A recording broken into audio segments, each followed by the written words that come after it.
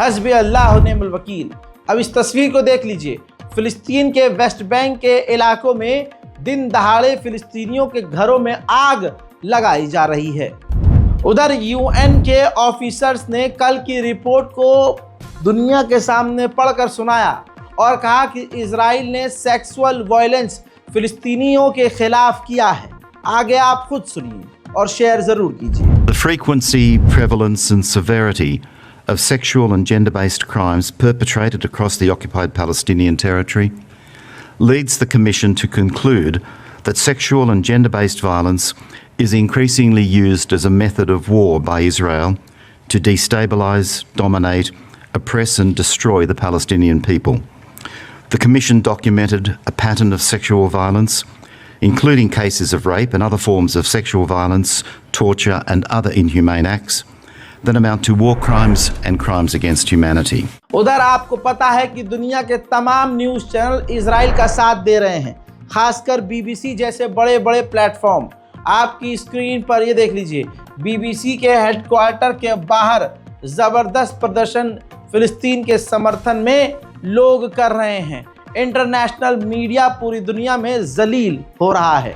उधर इजराइल के defence minister ने कहा है कि लेबनान में हम 5 पॉइंट्स पर जहां मौजूद हैं, 5 जगहों पर हम वहाँ से कभी पीछे नहीं हटेंगे, हम हमेशा अब वहीं रहेंगे। अंदर से देखा जाए तो इजराइल का हाल बहुत बुरा है। हजरात, इजराइल के ऑर्थोडॉक्स जो लोग हैं वो अपने एक प्रोग्राम में चीख चीख कर नारे लगाने लगे कि हम सेना में शामिल नहीं होंगे। देखिए,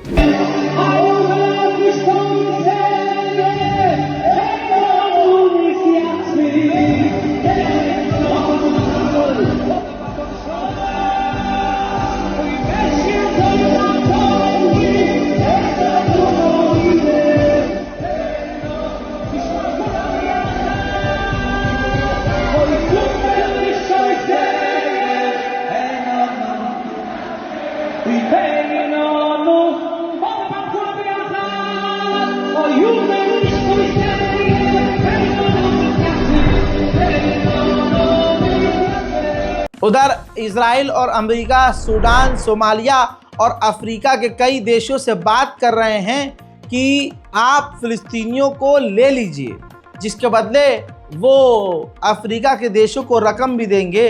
लेकिन फ़िलहाल अफ्रीका के देशों ने कोई भी बात बोलने से इनकार कर दिया है और अफ्रीका के देशों का पक्ष अभी सामने नहीं आया है। यानी कहने का मतलब ये है कि अभी भी अमेरिका और इजराइल फिलिस्तीनियों को, गाज़ा के लोगों को गाज़ा और फिलिस्तीन से निकालने की प्लानिंग कर रहे हैं। उधर नीदरलैंड ने ज़ोरदार झटका इजराइल के मुंह पर दिया है। नीदरलैंड की यूनिवर्सिटीज़ ने इजराइल की यूनिवर्सिटी से और इजराइल से तमाम तरह के रिश्तों को तोड़ दिया है। ये काम नीदरलैंड की यूनिवर्सिटी ने स्टूडेंट्स ने वोट करके करवाया है। ये हाल है इस वक्त मिडिल ईस्ट का। मिडिल ईस्ट में जो भी चल रहा है गाज़ा और फिलिस्तीन को लेकर, इनसे जुड़ी हुई तमाम जानकारी मैंने आपको दे दी है। चैनल को सब्सक्राइब कीजिए, अपनी राय कमेंट में लिखिए और वीडियो को शेयर ज़रूर कीजिए। जय हिंद।